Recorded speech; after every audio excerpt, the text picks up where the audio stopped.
മധുരമൊഴിയിലേക്ക് എല്ലാവർക്കും സ്നേഹസ്വാഗതം. ഏഞ്ചൽസ് ആർമിയുടെ സ്വർഗത്തിൻ്റെ ഒരു സമ്മാനം കുടുംബങ്ങൾക്ക് വേണ്ടി.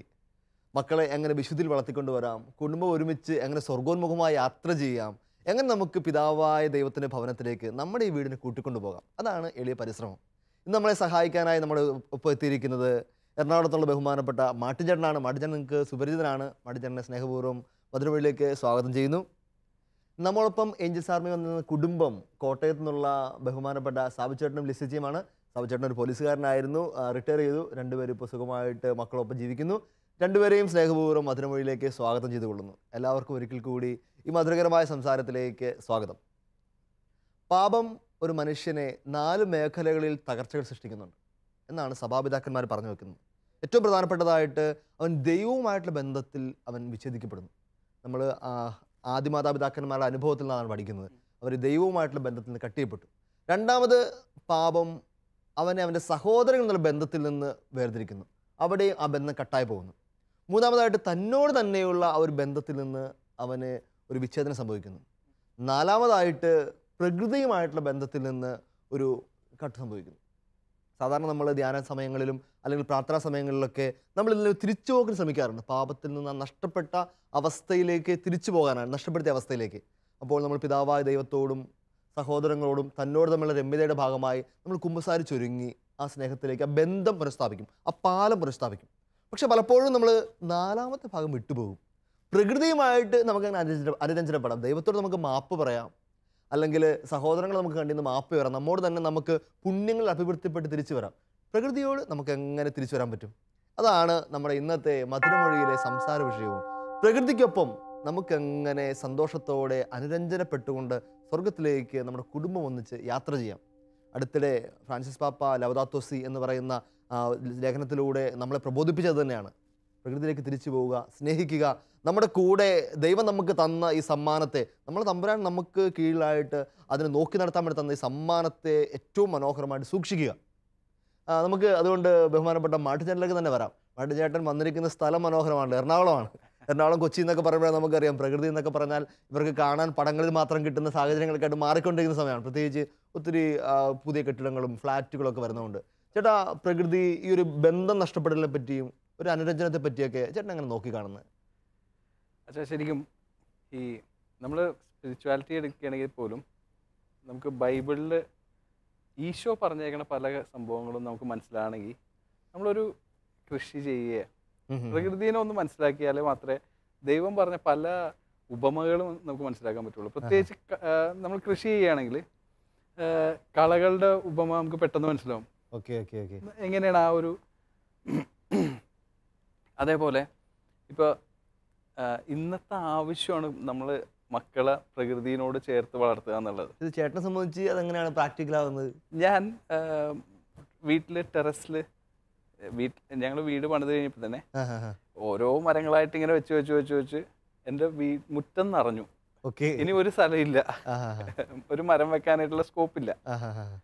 അപ്പോൾ ഇപ്പം ടെറസിലേക്ക് കയറി. ഇപ്പം എൻ്റെ ടെറസിലൊരു 250 ഗ്രോ ബാഗിലാണ് ഞാൻ ചെയ്തേക്കണത്. ബാഗുണ്ട്. അപ്പോൾ അതിൽ പലതരം പച്ചക്കറികൾ, പലതരം വൃക്ഷങ്ങൾ, ഇപ്പോൾ ഒരു 4-5 മാവുണ്ട്, പിന്നെ ലിച്ചി ഉണ്ട്, പിന്നെ കുറേ പച്ചക്കറികൾ ഒത്തിരി ഉണ്ട്, പേര, അങ്ങനെ കുറേ സംഭവം. ഇതിലൂടെ നമുക്ക് കിട്ടുന്ന ഒരു സാറ്റിസ്ഫാക്ഷനും ഒരു ഇതും നമുക്ക് പറഞ്ഞറിയിക്കാൻ പറ്റില്ല. അത് ശരിക്കും അടുത്ത ജനറേഷനെങ്കിലും ഒന്ന് പറഞ്ഞു കൊടുത്ത് അവരെ ഒന്ന് അതിലോട്ട് ആകർഷിക്കാൻ. ഞാൻ അവരെ ഇടയ്ക്ക് നനയ്ക്കാനും ഒക്കെ ഞാൻ അവരോട്, പിന്നെ ഇത് ഈ പറിക്കുമ്പോഴാണല്ലോ ശരിക്കും അതിന് ഒരു സന്തോഷം കിട്ടണത്, ഇതിൻ്റെ ഒരു ഫ്രൂട്ട് എൻജോയ് ചെയ്യുമ്പോഴാണല്ലോ അതിൻ്റെ. അപ്പോൾ ഞാൻ പറിക്കാൻ പോകുമ്പോൾ കൊണ്ടുപോകാറുണ്ട് അവര്. അപ്പോൾ നമുക്ക് വീണ്ടും സ്ഥലമില്ലെങ്കിലും ഫ്ലാറ്റിലാണെങ്കിലും ഇത് സാധ്യമാണെന്ന് ഉറപ്പാണ്. ഉറപ്പായിട്ട് നമുക്ക് പ്രകൃതിയെ പറ്റി കുഞ്ഞുങ്ങൾ പഠിപ്പിക്കാൻ പറ്റും. ഫ്ലാറ്റിൽ പോലും പല റെസിഡൻസ് അസോസിയേഷനുകൾ ഫ്ലാറ്റിൽ അത്രയും ടെറസ് ഏരിയ കിട്ടുകയല്ലേ ജോയിന്റ് ആയിട്ട് ചെയ്യുന്നുണ്ട്. അങ്ങനെ കുറെ നല്ല സംഭവങ്ങളും നമ്മുടെ ഇടയിൽ നടക്കുന്നുണ്ട്. ഫ്ലാറ്റ് സംസ്കാരത്തിൽ നിന്ന് നമുക്കൊരു നാട്ടുമ്പുറത്തേക്ക് പോകാം. കോട്ടയത്തിന്റെ മീനച്ചിലാറിന്റെ തീരത്ത് താമസിക്കുന്ന കുടുംബമാണ് നമ്മോടൊപ്പം ഉള്ളത്. അപ്പോൾ ഉറപ്പായിട്ടും നിങ്ങളുടെ വീടിന്റെ സ്ഥലവും അല്ലെങ്കിൽ പ്രകൃതിയോടുള്ള ഒരു പ്രകൃതിയോട് ചേർന്ന വീടായിരിക്കുമല്ലോ. അപ്പോൾ നിങ്ങളുടെ വീട്ടിലെ നിങ്ങളുടെ പ്രകൃതി സ്നേഹവും നിങ്ങൾ പ്രകൃതിയോടൊപ്പം ദൈവത്തിനോട് നടക്കുന്ന കഥകളൊക്കെ ഒന്ന് പറഞ്ഞു തരാമോ? തീർച്ചയായിട്ടും. ഞങ്ങളുടെ വീട്ടിൽ അച്ഛൻ പറഞ്ഞ പോലെ ഒരു ആറിൻ്റെ മീനച്ചിലാറിൻ്റെ വലിയ വീതിയുള്ള ഒരു ആറാണ്. അപ്പോൾ അതിൻ്റെ തീരത്താണ്. അപ്പോൾ നല്ല മനോഹരമായ ഒരു സ്ഥലമാണ് കാഴ്ചയിലും.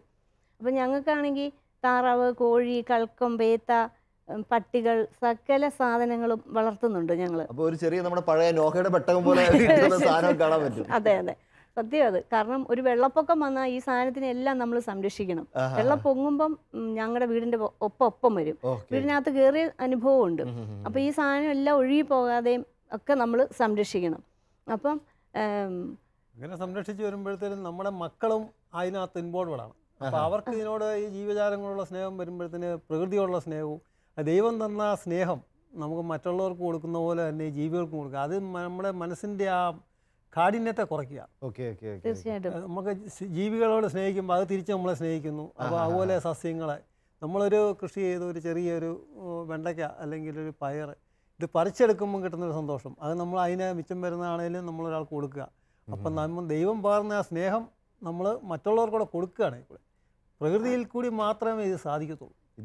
ഇത് തന്നെയാണ് സുവിശേഷത്തിൽ കൃത്യമായിട്ട് ഈശോ പറഞ്ഞത്. നിങ്ങൾ ലോകമെമ്പാടും പോയി സകല സൃഷ്ടികളോടും സുവിശേഷം പ്രഘോഷിക്കും. അല്ലാണ്ട് നിങ്ങൾ മനുഷ്യരോട് പറയാനല്ല കർത്താവ് പറഞ്ഞത്. അതുപോലെ തന്നെ മറ്റൊരു ഭാഗത്ത് പറയുന്നുണ്ട്, സൃഷ്ടപ്രപഞ്ചം മുഴുവൻ സ്വർഗത്തിന്റെ വരവിന് വേണ്ടി കാത്തിരിക്കുകയാണെന്ന്.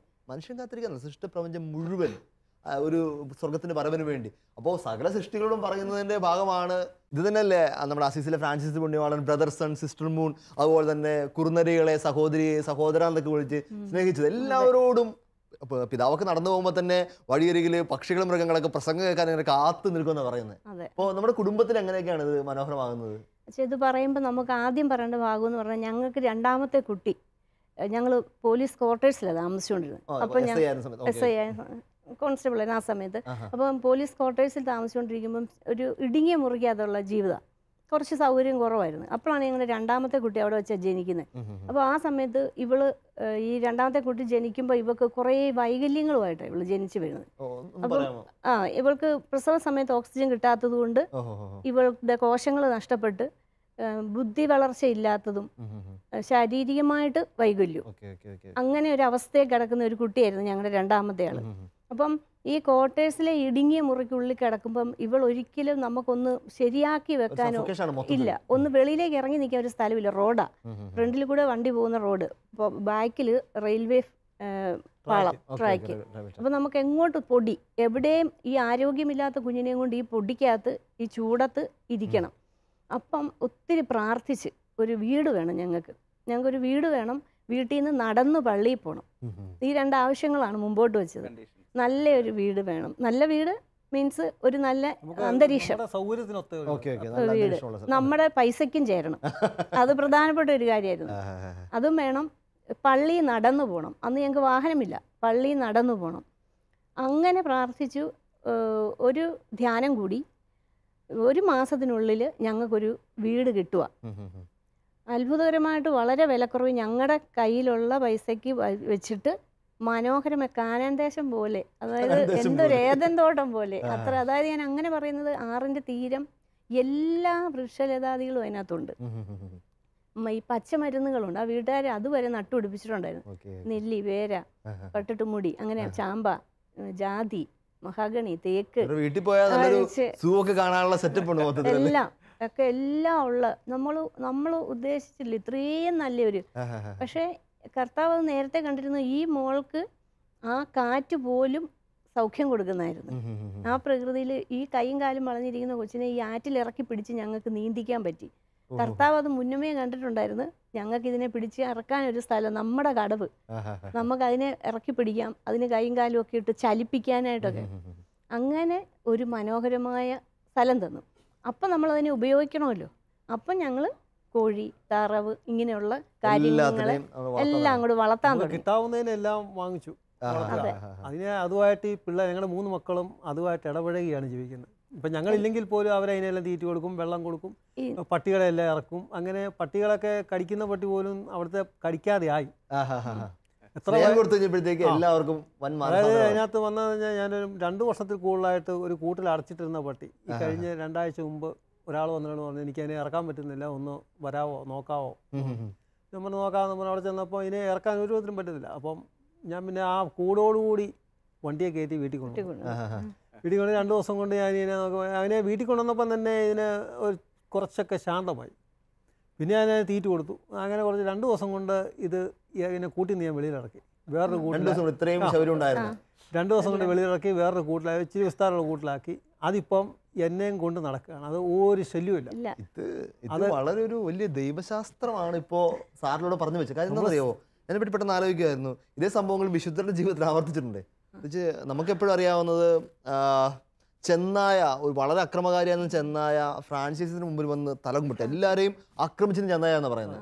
അതുപോലെ തന്നെ ദയാബായി എന്ന് പറഞ്ഞാൽ നമ്മുടെ ഭാരതത്തിന് വിശുദ്ധ, ഇപ്പോൾ ജീവിച്ചിരിക്കുന്ന ആള് ഗീർവനത്തിലൊക്കെ സിംഹങ്ങളുടെ ഇടയിൽ ജീവിച്ചിരുന്നു പറഞ്ഞിട്ടുണ്ട്. ഞാൻ ദയാബായുടെ ടോക്കുകൾ കേട്ടിട്ടുണ്ട്, നേരിട്ട് കണ്ടിട്ടുണ്ട്. അതുപോലെ തന്നെ ഒരിക്കലും മദർ തെരേസയുടെ വലിയൊരു അനുഭവമുണ്ട്. അതാണ് എന്നെ കൂടുതൽ അതിശയിപ്പിച്ചത്. എല്ലാവരെയും കുത്തി പരിക്കേൽപ്പിക്കുന്ന ഒരു കാളയുണ്ടായിരുന്നു. എല്ലാവരെയും കുത്തി പരിക്കേൽപ്പിക്കും. മദർ തെരേസ ഒരു വഴി നിൽക്കുമ്പോഴത്തേക്ക് ഈ കാള പറന്നു വരികയാണ്. എല്ലാവരും മദർ മാറുക, അല്ലെ തന്നെ മദർ കാറ്റടിച്ച വീഴാവുന്ന അവസരമാണ് നിൽക്കുന്നത്. മദർ മാറിക്കോളാൻ പറഞ്ഞു.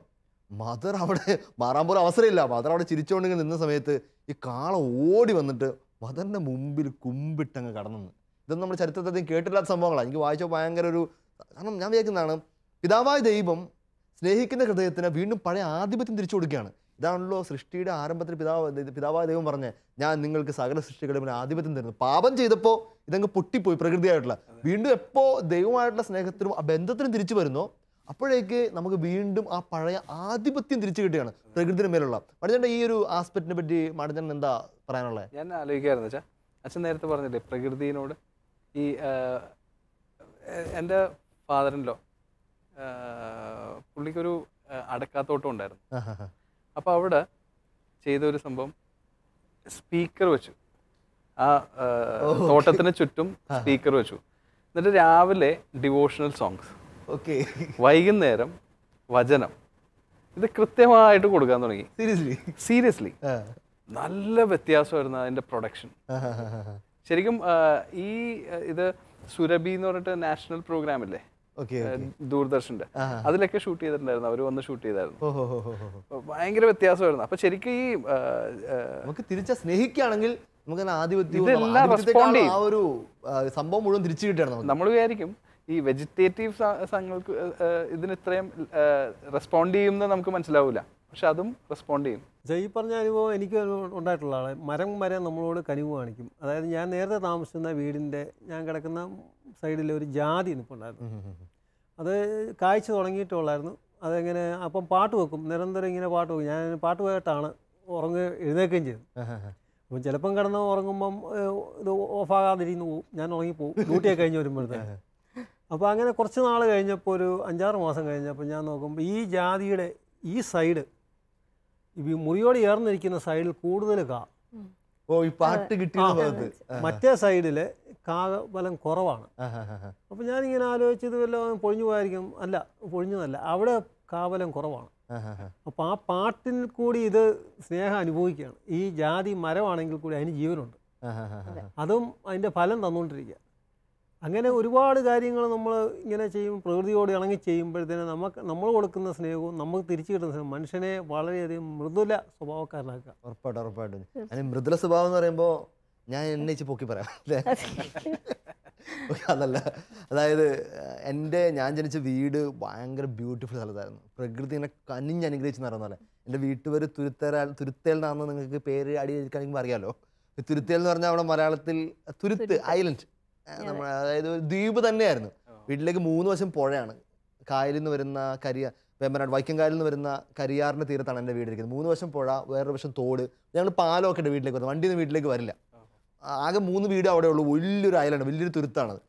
ബാല്യം എന്നൊക്കെ പറഞ്ഞാൽ ഭയങ്കര സമ്പന്നമാണ്. കുളിക്കാൻ എല്ലാപ്പോഴും പുഴയിൽ പോകും, നിറച്ച് മീൻ. ഞാനൊന്നും എൻ്റെ ഓർമ്മയിൽ കുഞ്ഞുനാളിൽ അവധി ദിവസങ്ങളിലൊന്നും ഒരിക്കലും, ഞാൻ +2 പഠിക്കുന്നവരെ ഒരിക്കലും ചന്തയിൽ പോയി മീൻ മേടിച്ചിട്ടില്ല. എപ്പോൾ ചൂണ്ടിടാൻ പോയാലും നിറച്ച് മീനാണ്. ചുറ്റും ചൂണ്ടിടാൻ പോകുമ്പോഴേക്കാണ് എനിക്ക് കുറെ കൂടിയൊക്കെ ഈശോയോട് അടുക്കാൻ പറ്റുന്ന ഈ ഒരു അനുഭവം തന്നെ. ചൂണ്ടിടാൻ പോകുന്ന കുറേ മണിക്കൂറോടെ നമ്മൾ പുഴയുടെ തീരത്ത് അല്ലെങ്കിൽ ആറിന് തീരത്തൊക്കെ പോയിരിക്കും, ചൂണ്ടയിടുന്നു. അപ്പോൾ ഈശോട് വർത്താനം പറഞ്ഞു, ഈശോ ഒരു മീനോട് തരുമോ, പൊക്കിക്കൊണ്ടിരിക്കും താഴെ പോകുന്നത്. അപ്പോൾ നമ്മൾ ഈശോട് പിണങ്ങുന്നു, കുറച്ചുകൂടി സല്ലപിക്കുന്നു. അങ്ങനെ കുറേ മണിക്കൂറുകളോളം ഞാൻ കുറെ കൂടിയൊക്കെ സംസാരിക്കാൻ പഠിച്ചു. സ്കൂളിലൊക്കെ വെച്ച് പ്രസംഗമൊക്കെ ഒരുങ്ങുന്നത് ഈ പുഴയുടെ തീരത്ത് പോയിരുന്നാണ്. അപ്പോൾ നമ്മൾ പറയാനുള്ള പ്രസംഗമൊക്കെ നേരെ എടുത്ത് പുഴയുടെ തീരത്ത് പോയി എന്നിട്ട് ഈ മീനുകളോടൊക്കെ, അത് കഴിഞ്ഞാണ് പിന്നീട് അസീസി ഇങ്ങനെ പറഞ്ഞിട്ടുണ്ടെന്നൊക്കെ പറയുന്നത്. നമ്മുടെ ആത്മീയതയൊന്നും അല്ലായിരുന്നു, മറിച്ച് നമുക്ക് വേറെ ആരും പറയാനില്ല. അപ്പം മരങ്ങളോടും മൃഗങ്ങളോടൊക്കെ തന്നെ പറഞ്ഞു ശീലിക്കുവാനും. പിന്നീട് എനിക്ക് മനസ്സിലായി ഇത് തന്നെയായിരുന്നു എനിക്ക് ബാല്യത്തിൽ ഏറ്റവും വലിയ ദൈവാനുഭവം തന്നത്. ഈ പ്രകൃതിയോടൊപ്പം ആയിരിക്കാനും കുറേ നേരം ചൂണ്ടയിടാനും പുഴയെ കളിക്കാനും മണ്ണിൽ കളിക്കാനും ഇങ്ങനെ കിട്ടി വലിയൊരു സൗഭാഗ്യത്തിന്റെ മേഖലയുണ്ട്. നിങ്ങൾ അങ്ങനെ അത് പ്രാർത്ഥന മേഖലയിൽ അച്ഛൻ പറഞ്ഞ പോലെ തന്നെ രാവിലെ എഴുന്നേറ്റ് വരുമ്പോൾ ആദ്യം തന്നെ താറാവ് മുട്ടിട്ടുണ്ടോ നോക്കാൻ പോകണം. അപ്പോൾ അല്ലെങ്കിൽ വേറെ കാക്കയോ അല്ലെങ്കിൽ ഉടുമ്പ് അങ്ങനെ കുറേ സാധനങ്ങളുണ്ട് അവിടെ. എല്ലാ സാധനങ്ങളും എല്ലാം ഉണ്ട്.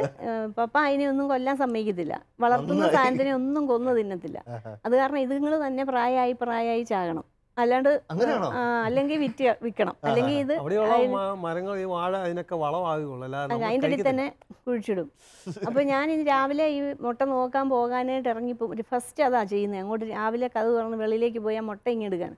അപ്പോൾ അവിടെ ചെന്ന് നിൽക്കുമ്പോൾ ആറിൻ്റെ തീരത്ത് ഇങ്ങനെ നോക്കുമ്പോൾ നല്ലൊരു ഇങ്ങനെ നോക്കി നമ്മൾ കിഴക്കിലോട്ട് നോക്കിയിട്ട് യേശുവിൻ പൂജിത നാമത്തിൽ ദുഷ്ടാരൂപികൾ അകലട്ടെ, തിരുരക്തത്തിന് അഭിഷേകം ഞങ്ങളെ വലയം ചെയ്യട്ടെ, കൃഷിയടയാളം വഴിയായി നാം മുദ്രിതയായി തീരട്ടെ അത് പറഞ്ഞ് പ്രാർത്ഥിച്ച് അവിടെ അതെ അത് എല്ലാ ദിക്കിലോട്ടും തിരിഞ്ഞ് നിന്ന് അങ്ങോട്ട് ചൊല്ലി രാവിലെ തന്നെ. അതെനിക്ക് ഭയങ്കര ഇഷ്ടവുമാണ്. ഫുൾ പ്രാർത്ഥനയായി. മക്കളെ ഇതെങ്ങനെയെങ്കിലും പ്രാർത്ഥന അനുഭവത്തിലേക്ക് കൊണ്ടുവരാനായിട്ട് ഈ പ്രകൃതിക്കൊപ്പമുള്ള വാസം സഹായിച്ചിട്ടുണ്ടോ? തീർച്ചയായിട്ടും ഉണ്ട്. കാരണം ഞങ്ങൾ ഒരിക്കൽ ഒരു അനുഭവം ഉണ്ടായി. പപ്പ സ്ഥലത്തില്ല, മൂത്തയാളും ഇല്ല, മൂത്തയാളുടെ അടുത്തേക്ക് പോയിരിക്കുക. അപ്പം അതിൻ്റെ പോകുന്നതിൻ്റെ തലേ ദിവസം 25 താറാവിനെ വാങ്ങിച്ചുകൊണ്ട്, മുട്ടയിടാറായ താറാവാണ്. അപ്പം അത്ര നല്ല വില കൊടുത്ത് തന്നെ വാങ്ങിച്ചുകൊണ്ട് വന്നിരിക്കും. അപ്പം ഞങ്ങളുമായിട്ട് ഇത് ഇണങ്ങിയിട്ടില്ല, ഇങ്ങോട്ട് നമ്മുടെ കൂട്ടി കയറാനോ ആറ്റിൽ നിന്ന് ഇറക്കാനോ ഒന്നും ആയിട്ടില്ല. ഭയങ്കര വെള്ളപ്പൊക്കമാണ്. അപ്പോൾ ആ സമയത്ത് ഈ രാവിലെ വെളുപ്പാങ്കാലത്ത് പരപരാ വെളുക്കുന്നേ ഉള്ളൂ, വെട്ടം വീണിട്ടില്ല. അപ്പം കേൾക്കുന്ന ഈ താറാവെല്ലാം കൂടി ആറ്റിലേക്ക് പോയി. അപ്പം ഞാൻ ഈ കാർച്ച കെട്ടുകൊണ്ട് നോക്കുമ്പോൾ ആറ്റിലേക്ക്. അപ്പോൾ ഇളയ ആളുണ്ട്, അവൾ സ്കൂളിൽ പഠിക്കുന്നേ, അവളെ ചെന്ന് ഞാൻ തട്ടി, മോളെ ഉണ്ണിമോളെ താറാവല്ല ആറ്റിലാടി, പപ്പായില്ലല്ലോടി, നമ്മൾ എന്നാ ചെയ്യടിയെന്ന്. അവളും കേട്ട പാതി കേൾക്കാത്ത പാതി ഓടി വന്ന് ആറ്റിലേക്ക് ചാടി, ഞാനും ചാടി. അവൾക്ക് നീന്തലറിയാം കൊച്ചാണല്ലോ. യേശുവേ എന്ന് പറഞ്ഞുകൊണ്ട് ഞങ്ങളങ്ങ് നീന്തി നടന്ന് നല്ല ഒഴുക്കാണ്. എല്ലാവരും ഞങ്ങൾ വഴക്കും പറഞ്ഞു. ഇത് കഴിഞ്ഞ് എന്തായാലും അടുത്ത വീട്ടിലൊരു അമ്മച്ചിയെ വിളിച്ചു, പെട്ടെന്ന് അങ്ങ് വിളിച്ചു. ഇതിനെ കരയ്ക്കോട്ട് വരുമ്പോൾ കരയ്ക്ക് ഒരാൾ വേണം, അല്ലെ വീണ്ടും ഇത് ചാടും. ഞങ്ങൾ ഇങ്ങനെ പറഞ്ഞ് തള്ളി ഇങ്ങനെ യേശുവേ ഇത് തന്നെ പറയാം. പേടി കൊണ്ടാണ് ഈ പറയുന്നത്, കിടുകിടാന്ന് പറയുന്നുണ്ട്. എന്നിട്ട് ഞങ്ങൾ അതിനെ കരയ്ക്ക് കയറ്റി. ഒറ്റയെണ്ണം നഷ്ടപ്പെട്ടു പോയില്ല. ഒന്നിനെയും നഷ്ടപ്പെടാൻ ഞാൻ അനുവദിക്കില്ലെന്ന് കർത്താവ് പറയുന്നത്. എല്ലാത്തിനെയും ഞങ്ങൾ കൂട്ടിക്കയറ്റി. അത് കഴിഞ്ഞ് മോൾ എന്നോട് ചോദിച്ചാലും, മമ്മി എന്നാ ധൈര്യത്തിലല്ലേ നമ്മളത് ചാടും, മമ്മി ഓർത്തോ ഞാൻ താന്നു പോകുന്നു. കർത്താവിന്റെ താങ്ങിക്കൊള്ളൂ അതാ പറഞ്ഞു. ഞാൻ ഒരിക്കലേ ഒരു രാത്രിയിൽ ഇച്ചിരി പേടിച്ചു പോയൊരു അനുഭവമുണ്ട്. ഞാൻ ധ്യാനമൊക്കെ കഴിഞ്ഞിട്ട് ഇച്ചിരി ലേറ്റ് ആയിട്ട് ഒരു 12 മണിയൊക്കെ ആയപ്പോഴത്തേക്ക് ഒരു ദൂരെ ഒരു പള്ളിയിൽ പോയിട്ട് തിരിച്ചു വരികയാണ്. ഞാൻ പള്ളിയിൽ പോയിട്ട് ഞാൻ കുമരകത്ത് ഞങ്ങളുടെ ആശ്രമം സംഭവമാണ്. അത് നിറച്ച് ഞങ്ങൾക്ക് 10-25-27 ഏക്കർ സ്ഥലമുണ്ട്, കായലിൻ്റെ തീരത്താണ്. അപ്പോൾ അവിടെ കുറേ പച്ചക്കറി, മീൻ, അതുപോലത്തെ കുറേ കോഴി, പശു, ആട്, എല്ലാ സംഭവങ്ങളുണ്ട് ഞങ്ങളുടെ. ശരിക്കൊരു പരമ്പരാഗത ആശ്രമം തന്നെയാണ്. അപ്പോൾ ഞാൻ രാത്രി കാറ് നിർത്തി കഴിഞ്ഞപ്പോഴത്തേക്ക് അപ്പുറം നിന്നൊരു വെട്ടം ഇങ്ങനെ അടുത്തടുത്ത് വരുന്നു. നമ്മൾ ഹെഡ്ലൈറ്റ്, ഞാൻ ഞെട്ടിപ്പോയി. കയ്യിലെന്തൊക്കെ ഇരിപ്പുണ്ട് നോക്കി ഞെട്ടി സൈഡിലേക്കൊക്കെ മാറി നിൽക്കുമ്പോഴത്തേക്ക് അതൊരു സുപ്പീരിയർ അച്ഛനാണ്. ഞാൻ ചോദിച്ചു, അച്ഛൻ രാത്രി 12:30 തലയിൽ നിന്നൊക്കെ വെച്ച് കയ്യിലൊരു ചെറിയൊരു അരിവാളും ഇപ്പഴത്തെ ചെറിയ തൂമ്പൊക്കെ ഇരിപ്പുണ്ടേ. ഞാൻ ഞെട്ടി ആകെ. എൻ്റെ അച്ഛൻ്റെ പേര് ജോസ് എന്നാണ്. അച്ഛൻ ഒരു കനത്ത പ്രകൃതി സ്നേഹിയാണ്. അച്ഛൻ പറയാം, പകരൊന്നും പണിയാൻ പറ്റില്ല, ഭയങ്കര ചൂടല്ലേ. രാത്രിയിൽ തട എടുക്കുമായിരുന്നു. രാത്രിയിൽ തലയിൽ ഹെഡ്ലൈറ്റ് ഒക്കെ വെച്ചിട്ട് അച്ഛൻ അവിടെ ഒരു മനോഹരമായ സ്ഥലമാക്കി മാറ്റും. ഞങ്ങളതുകൊണ്ട് ആഘോഷമായിട്ട് കരിമീനൊക്കെ വളർത്തി, മീനൊക്കെ പിടിച്ച്, താറാവൊക്കെ പിടിച്ച്, ഗസ്റ്റൊക്കെ വരുമ്പോഴത്തേക്ക് ആഘോഷമാണ്. ഞങ്ങൾ പെട്ടെന്ന് തന്നെ ഞങ്ങൾക്ക് ഒത്തിരി കരിക്കുകളൊക്കെ ഉണ്ട്. മുമ്പേ പോയ നല്ല വെല്ലിച്ചന്മാരൊക്കെ നല്ല കരിക്കൊക്കെ വെച്ചിട്ടിരിക്കുന്നതുകൊണ്ട് നമ്മൾ കൈ കൊണ്ടൊക്കെ നമുക്ക് പിരിച്ചെടുക്കാം. പ്രകൃതിയുടെ സകല സുഖത്തിലുമാണ് ഞങ്ങളവിടെ ജീവിക്കുന്നത്. ഇത് തരുന്നൊരു ഭയങ്കര ആശ്വാസമുണ്ട്. അച്ഛൻ എന്നോട് ഒരിക്കൽ പറഞ്ഞാണ്, എനിക്ക് എന്തെങ്കിലും ടെൻഷനോ വിഷമോ സങ്കടമൊക്കെ വരുവാണെങ്കിൽ ഞാനങ്ങ് ഇറങ്ങി പറമ്പിലേക്ക് പോകും. കുറേ നേരം പശുവിൻ്റെ അടുത്ത് പോയി നിൽക്കും, കുറേ നേരം ആടിൻ്റെ അടുത്ത് പോയി നിൽക്കും, കുറേ നേരം മീനിന് തീറ്റയൊക്കെ ഇട്ട് കൊടുക്കും. അത് കഴിഞ്ഞ് തിരിച്ചിങ്ങ് വരുമ്പോഴത്തേക്ക് എല്ലാം ശാന്തമായി, എല്ലാം മനസ്സിന് സമാധാനമായി. പഠിച്ചാൽ അങ്ങനത്തെ ഏതെങ്കിലും ഒരു പ്രകൃതി തരുന്ന ഒരു ഹീലിംഗ് ഉണ്ടല്ലോ നമുക്ക്, ദൈവത്തിന് തൊടല്. ശരിക്കും കർത്താവിന്റെ സൃഷ്ടിയുടെ സൗന്ദര്യം പ്രകൃതിയിലാണ്. ഇപ്പൊ എങ്ങനെ ഞാൻ ഇടയ്ക്ക് ഞാൻ എപ്പോഴും സ്കൈ വാച്ച് ചെയ്യാറുണ്ട്. ആകാശത്ത് എപ്പോഴും ഞാൻ അതിൻ്റെ ഒരു പണ്ട് തുടങ്ങിയുള്ള ഒരു ചെറുപ്പം പോലെയുള്ള ഒരു ശീലം. അപ്പോൾ ചില സമയത്ത് ചന്ദ്രൻ നല്ല ഷേപ്പിൽ, അപ്പം തന്നെ ഞാൻ പുറത്താണെങ്കിൽ ഞാൻ വീട്ടിൽ വിളിച്ചു പറയും, ഒന്ന് നോക്കിയേ, ടെറസിൽ പോയി നോക്കിയെന്ന് പറയും. കുട്ടികളപ്പം തന്നെ ടെറസിൽ പോയിട്ട് ഭയങ്കര രസമുണ്ട്. ശരിക്കും ഈ ഞങ്ങൾക്കും ഉണ്ട്. കാരണം ഈ മേഘങ്ങളെ നോക്കുന്നത് കുറേ ഇങ്ങനെ കണ്ടവൻ കിടക്കുന്നിടത്ത് കുറെ ഇങ്ങനെ കാണാമല്ലോ നമുക്ക്. അപ്പൊ ഈ മേഘങ്ങൾക്ക് പല രൂപങ്ങളാണ്. നമ്മളിങ്ങനെ നോക്കുമ്പോൾ പല ഷേപ്പില് മേഘം. അത് ഈ പിള്ളേർക്കും ഭയങ്കര ഒരു ഇഷ്ടമുള്ളൊരു കാര്യം, ഇതുങ്ങളെ നോക്കുക, ഷേപ്പ് കണ്ടുപിടിക്കുക. നമുക്കിപ്പോ ഇത് ആന്റി പറഞ്ഞ നല്ലൊരു കാര്യമാണ്. ഇപ്പൊ നിങ്ങൾ രണ്ടുപേരും പറഞ്ഞത്, നമുക്കിപ്പോ എന്തായാലും ഫ്ലാറ്റിലൊക്കെ ജീവിക്കുന്നവർക്ക് മണ്ണിൽ പോയി കളിക്കാൻ പറ്റത്തില്ല, പ്രകൃതിയോടൊപ്പം ആയിരിക്കാൻ പറ്റത്തില്ലെങ്കിൽ പോലും ഇങ്ങനെയുള്ള ചില സൗകര്യങ്ങളൊക്കെ ഉണ്ട്. ആകാശം കാണാമല്ലോ, സൗന്ദര്യമുള്ള ആകാശം. പണ്ടൊക്കെ നമ്മൾ എണ്ണുമായിരുന്നു, മാലാക, യോസേഫ് പിതാവ് എന്നൊക്കെ പറഞ്ഞ് നമ്മളെ താടിയും മുടിയൊക്കെ വെച്ച് എണ്ണുമായിരുന്നു, ആകാശത്തോട് പോകുന്ന മേഘങ്ങളെയൊക്കെ വെച്ച്. ആന്റി പറഞ്ഞോളൂ. അത് തന്നെ. പിന്നെ ഒരു കാര്യം കൂടെ, നമ്മൾ പട്ടിയെ വയലന്റ് ആയ സംഭവം പറഞ്ഞപ്പോഴത്തേക്കിന് ഞാൻ വേറൊരു കാര്യം ഓർത്തത്. പപ്പായ്ക്ക് ഇതുപോലെ ഒരു അനുഭവം ഉണ്ടായിരുന്നു. ഒരു വീട്ടിൽ, അത് പപ്പ പറയുന്നതായിരിക്കും കുറച്ചും കൂടി ബെറ്റർ. ഒരു വീട്ടിൽ കുറേ നാളായിട്ട് ഒരു മതിൽക്കെട്ടിനുള്ളിൽ ഒരു പട്ടി അടഞ്ഞു കിടക്കുക.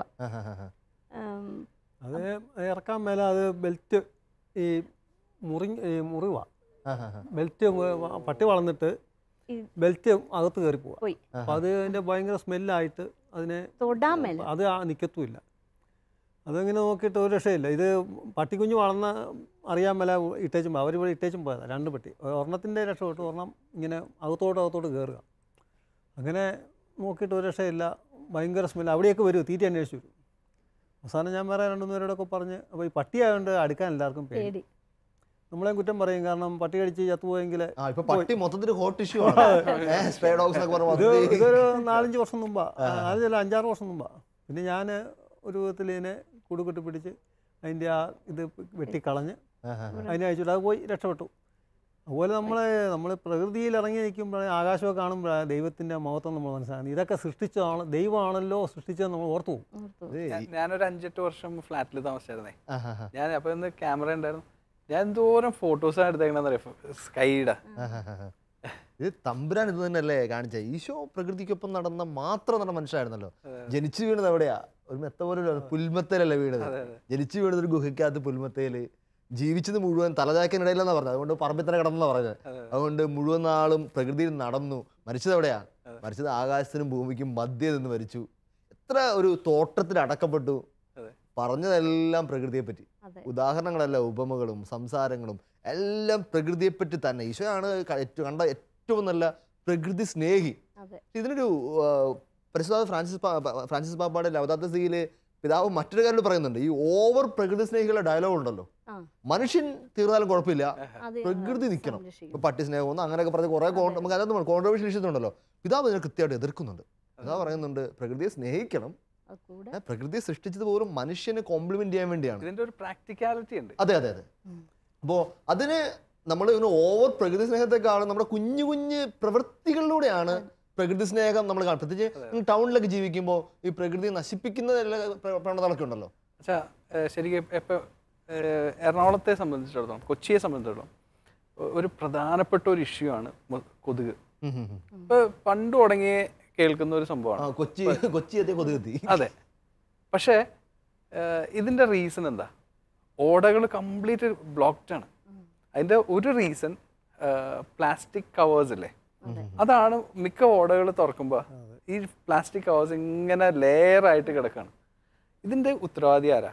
ഗവൺമെന്റ് അല്ല, നമ്മൾ ഓരോരുത്തരുമാണ്, ഈ എറണാകുളത്ത് ജീവിക്കുന്നവരും തന്നെയാണ്.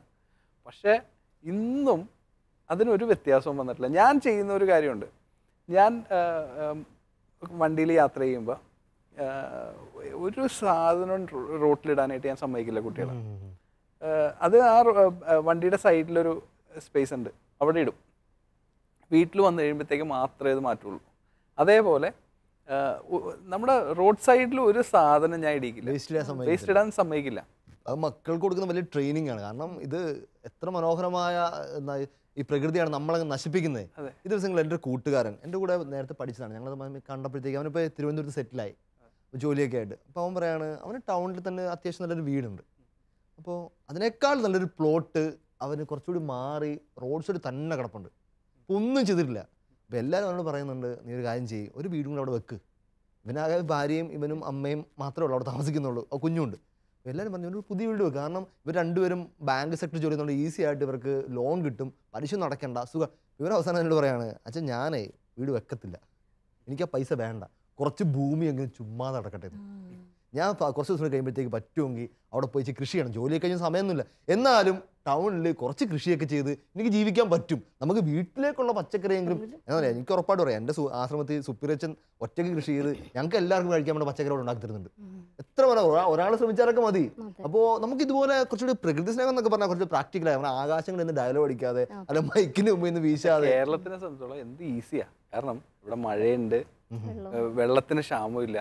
തമിഴ്നാട്ടിൽ ഞാൻ കുറച്ച് നാൾ കൃഷി ചെയ്യാനായിട്ട് ഒരു സ്ഥലമൊക്കെ വാങ്ങിച്ച് കുറച്ച് ട്രൈ ചെയ്തിട്ടുണ്ട്. പക്ഷേ തമിഴ്നാട്ടിലൊരു പ്രശ്നം, വെള്ളമില്ല. വെള്ളമില്ലാത്ത സ്ഥലത്ത് എന്നിട്ട് അവർ എന്തോരം സ്ഥലമാണ് കൃഷി ചെയ്യുന്നത്.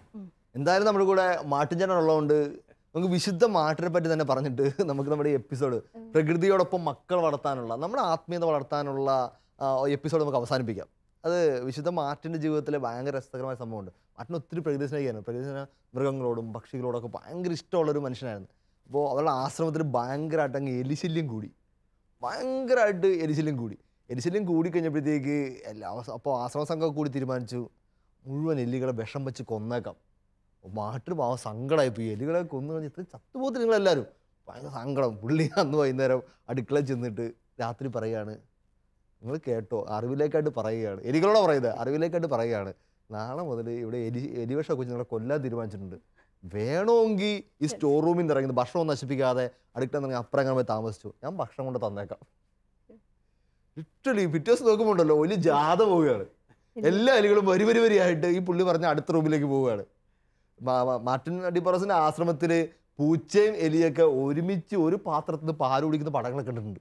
അത്രയും ഒരു ഹാർമോണിയസ് ആയിട്ട് മനുഷ്യൻ ജീവിക്കും. നമ്മൾ ചില പടങ്ങളിലൊക്കെ കാണാറുണ്ടല്ലേ, പട്ടിയും പൂച്ചയും കോഴിയും എല്ലാം കൂടി ഒരുമിച്ച് ജീവിക്കുന്നതൊക്കെ.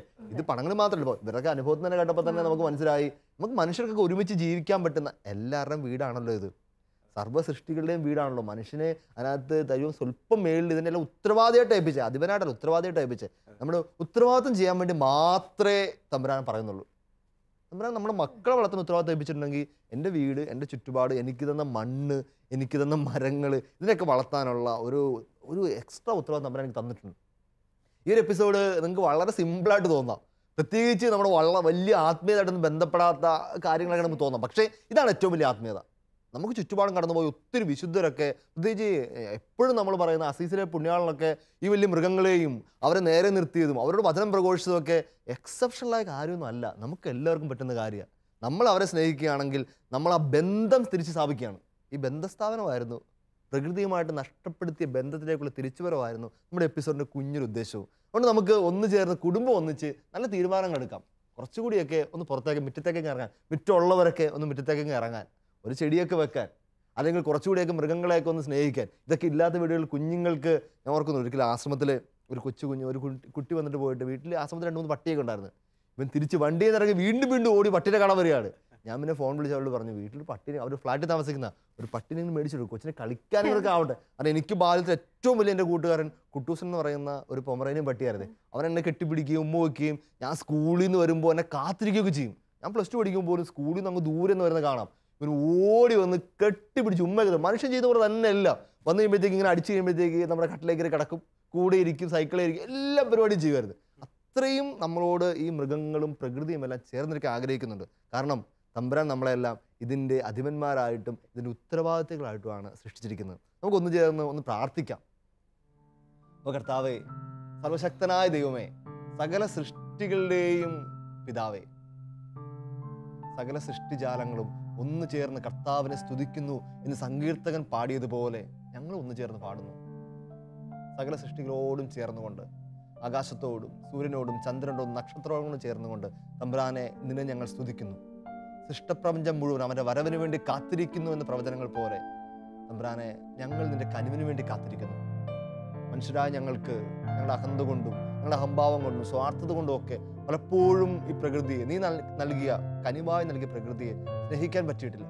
തമ്പുരാനെ ആ മുറിവുണക്കി തരണമേ. ഞങ്ങളുടെ പാപത്തിൻ്റെ ആ മേഖലകൾ കൂടി, നഷ്ടപ്പെട്ട ആ പാലം കൂടി നീ പുതുക്കി തരുവാനായിട്ട് ഈ ഒരു മണിക്കൂറുകൾ ഞങ്ങൾക്ക് കാരണമാകട്ടെ. ഒന്ന് തിരിച്ചു പോകാൻ, ഒന്ന് വീണ്ടും പുഴവൊക്കെ തിരിക്കാൻ, ഒരു മരത്തണലിലിരിക്കാൻ, പച്ചമണ്ണിലൂടെ നടക്കാൻ, നല്ല ശുദ്ധമായി ശ്വസിക്കാൻ തമ്പുരാനെ നീ ഞങ്ങൾക്ക് കൃപ തരണമേ. പ്രകൃതിയെ കൂടുതലായിട്ട് നീ മഴ നൽകി അനുഗ്രഹിക്കണമേ. മഴ നൽകി, കൂടുതൽ വിളവ് നൽകി എല്ലാവരെയും പ്രത്യേകമായി തമ്പുരാനെ ഞങ്ങളുടെ ഈ നിമിഷം കൃഷിക്കാരായവർക്ക് വേണ്ടി പ്രത്യേകമായിട്ട് പ്രാർത്ഥിക്കുന്നു. കൃഷിക്കാരായിട്ട് ഈ ഭൂമിയെ വീണ്ടും പച്ചപ്പ് നൽകുന്ന എല്ലാവരെയും സമർപ്പിച്ച് ഞങ്ങൾ പ്രാർത്ഥിക്കുന്നു. ഏതെങ്കിലും സമയത്തൊക്കെ തകർച്ചകൾ നേരിട്ടിട്ടുണ്ടെങ്കിൽ തമ്പുരാനെ, അവർക്ക് സാമ്പത്തികമായ നഷ്ടങ്ങൾ ഉണ്ടാക്കിയിട്ട് തമ്പുരാനെ, അങ്ങനെ അതിൻ്റെയൊക്കെ പേരിൽ ഇതൊക്കെ നിർത്തിപ്പോയവരുണ്ടെങ്കിൽ ഈശോയെ അവരെയൊക്കെ നീ കൂടുതലായിട്ട് അനുഗ്രഹിക്കണമേ. ഈ ഭൂമിയെ വീണ്ടും പച്ചപ്പുള്ളതാക്കുവാൻ ഞങ്ങളെ സഹായിക്കണമേ. പരിശുദ്ധ അമ്മേ മാതാവേ, ഞങ്ങൾക്ക് വേണ്ടി ഉറപ്പായും സ്വർഗത്തിലിരുന്ന് ഈ കൃപയ്ക്ക് വേണ്ടി പ്രാർത്ഥിക്കണമേ. നമ്മുടെ കർത്താവ് ഈശോ മിശിഹായുടെ കൃപയും പിതാവായ ദൈവത്തിൻ്റെ സ്നേഹവും പരിശുദ്ധാത്മാവിൻ്റെ സഹവാസവും പരിശുദ്ധ അമ്മയുടെയും സകല വിശുദ്ധരുടെയും മാധ്യസ്ഥവും നാം എല്ലാവരും ഉണ്ടായിരിക്കട്ടെ, ഇപ്പോഴും എപ്പോഴും എന്നേക്കും. ഈശോ മിശിഹായ്ക്ക് സ്തുതിയായിരിക്കട്ടെ.